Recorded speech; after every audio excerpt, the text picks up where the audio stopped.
Hi everyone, I'm the Plant Propagator and welcome to my channel. Today it is a stormy, windy day in Southwest Florida, so you may hear some thunder in the background. The skies are pretty dark that way, and I think it's heading our way. Lots of nice things, exciting things going on here as far as the weather goes. What I wanted to talk with you today, if you can tell from what's around me, is fertilizing my orchids. Now, everyone whatever fertilizer regime you're using on your orchids, if you're successful and your orchids look great, well, keep on doing that. My fertilizer regime consists of these 4 different fertilizers that I add together and apply weekly, every week, at a low concentration. So the term that the American Orchid Society uses, and probably everyone else, is weekly. And I've been doing this for years. My orchids seem to be doing okay, but this is also related to my environment and my conditions. So most of my orchids are growing outside.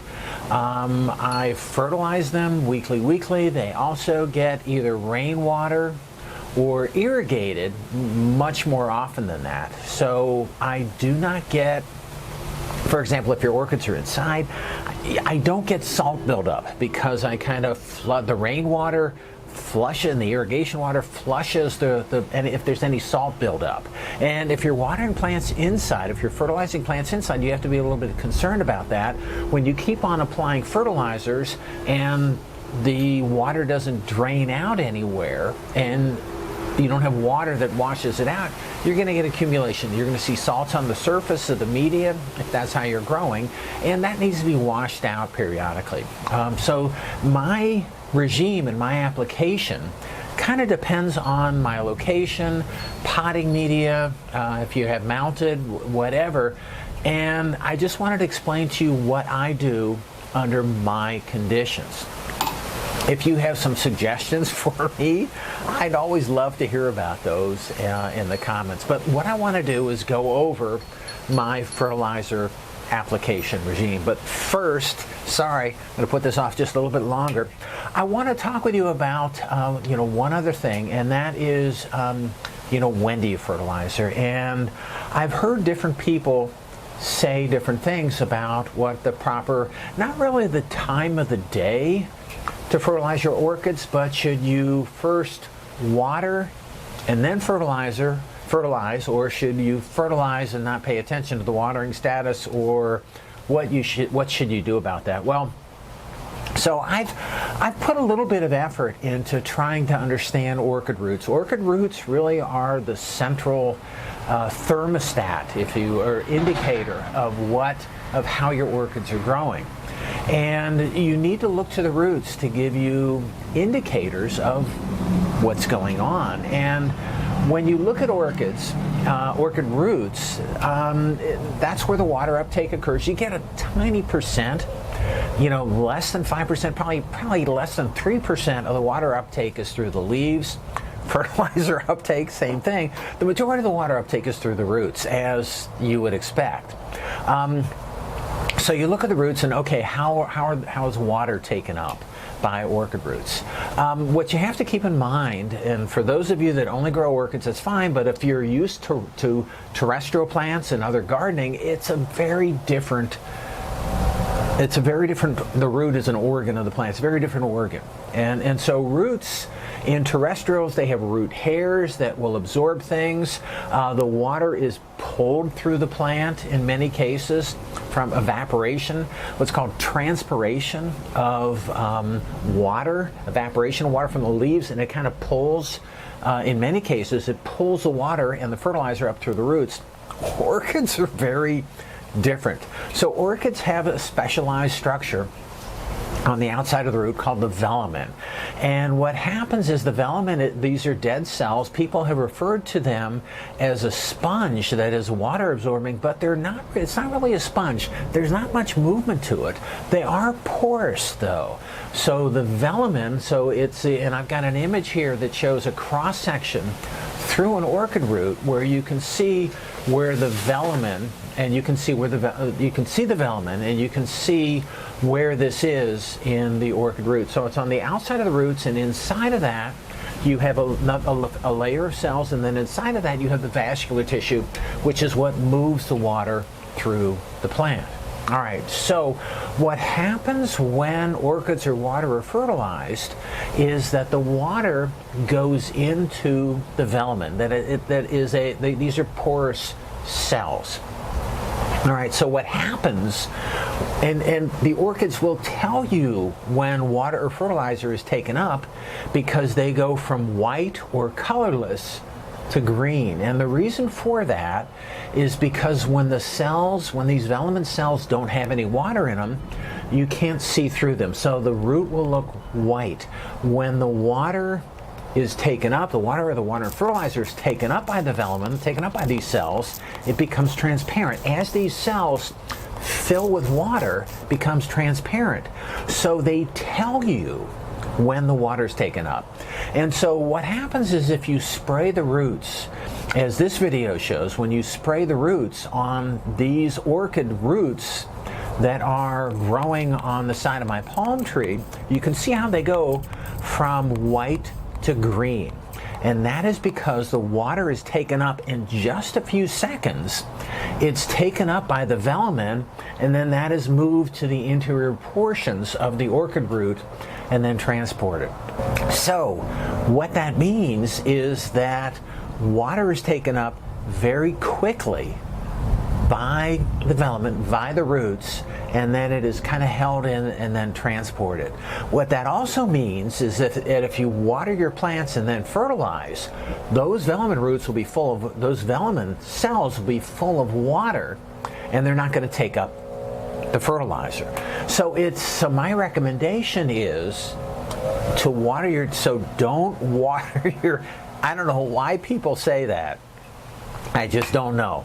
But don't water the roots, don't water your orchids first and then fertilizer. If it's raining like it is right now, don't go out either in the rainstorm, or especially a thunderstorm. Don't go out in the rainstorm, or don't go out right after the rainstorm and fertilize your orchids. That just is not going to do any good, because when those velamen cells are full of water, they're not going to take up more water. That's just not how it works. The other thing is that what I said is that water's taken up very quickly by the roots. In just a few seconds, you watch it. Do this to your own plants. See how long it takes those white roots to turn green. So these people that I've seen videos of this, that are just hosing their plants with fertilizer, 99% of it is going off the plants and into the ground. All you need to do is get the roots wet, and it's taken up the fertilizer. And that's what I do. I water my plants. If I have mounted plants, I just spray them with water, with my fertilizer solution. And again, when they turn green, that means they've taken up the fertilizer solution, and that's really all you need to be.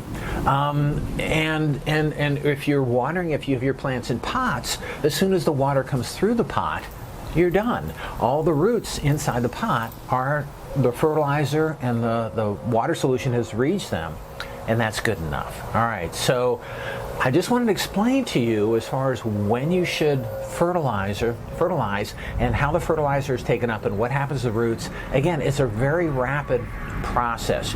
You don't need to, hose down your plants until they're dripping over and over.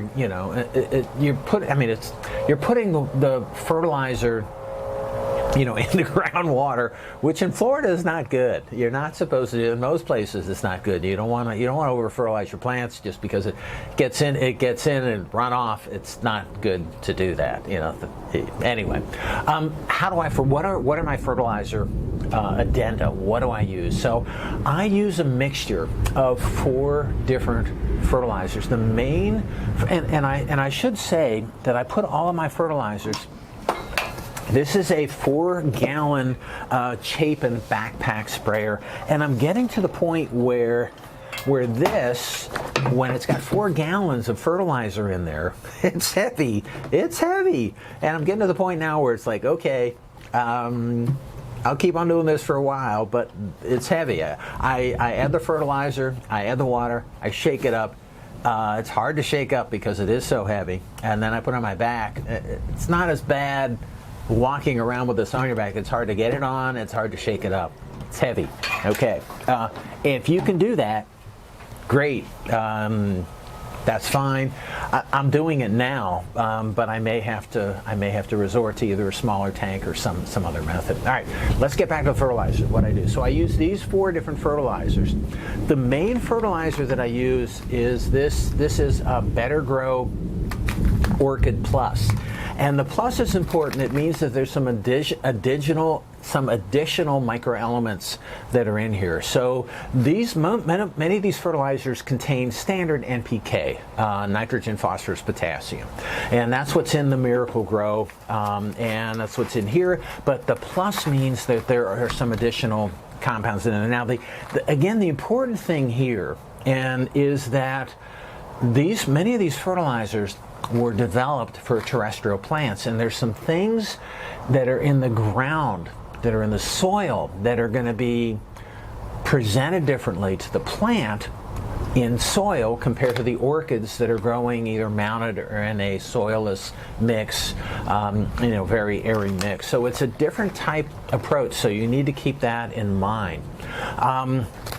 Anyway, so this is a more complete mix. So what I do is I add about a tablespoon of this to my 4 gallons. I add a little over a teaspoon of this, and this is just Miracle Grow All-Purpose. This is just standard NPK that's in here. There's some micros that are in here as well. The other thing that I add is Epsom salts. So Epsom salts contains magnesium sulfate.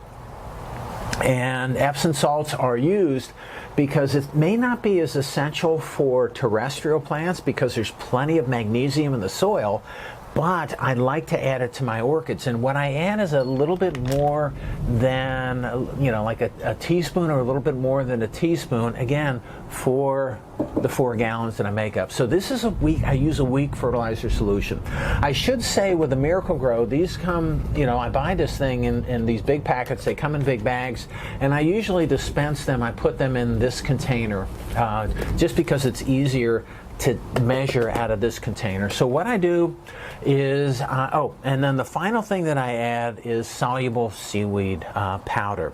And this is black powder. I use this, I'm not sure how important it is, but I use it because Plant Propagator Jr. suggested it to me. It makes the fertilizer solution dark, so I just add, I would just guess less than 1/8 of a teaspoon in 4 gallons.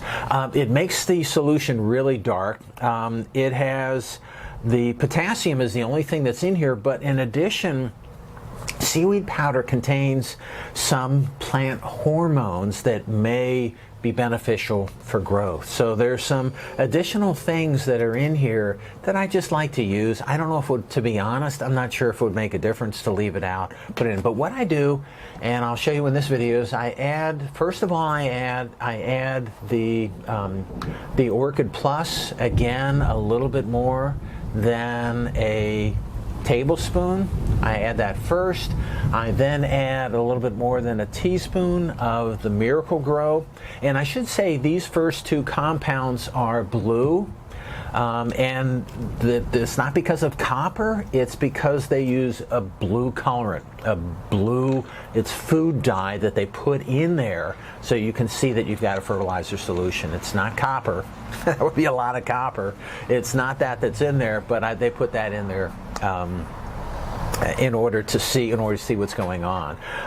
The magnesium sulfate here, this is clear, and again the seaweed is pretty, it's very dark, and I try not adding too much because I don't want my fertilizer, because I spray many of my orchid plants are hanging on a white fence, and I don't like making my fertilizer solution too dark because it'll stay in the fence. Anyway, I make up the solution, I spray it with my sprayer so that it either drains out of the pot or so until whatever it's mounted to is thoroughly saturated.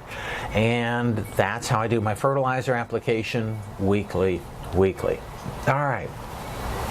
That's all I have for today. That's all I wanted to share with you, is how I do my fertilizer. People have asked me about this, and I've shared this with you previously, but it's been a while, and I just wanted to give you an update of where I am with my fertilizer application on my orchids.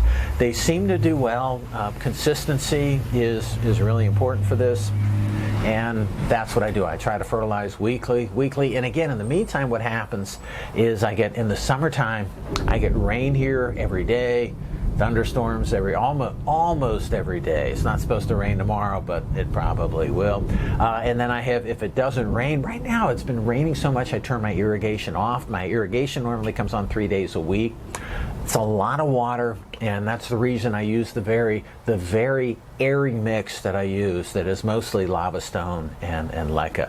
The water just goes right through. In other environments, you're not going to be able to do that, but because it's so wet here, especially in the summertime, it works out really well for me. All right, that's all I have for today. If you have any comments or suggestions of additional things that I have that I need to add, or questions about why am I doing this, please put those in the comments, and I'd be happy to address those. All right, that's all I have for today. I hope you enjoyed my video. If you did and you want to keep on seeing them, it would help me out if you can click on like, share, and subscribe to my channel if you're not already a subscriber. I guess before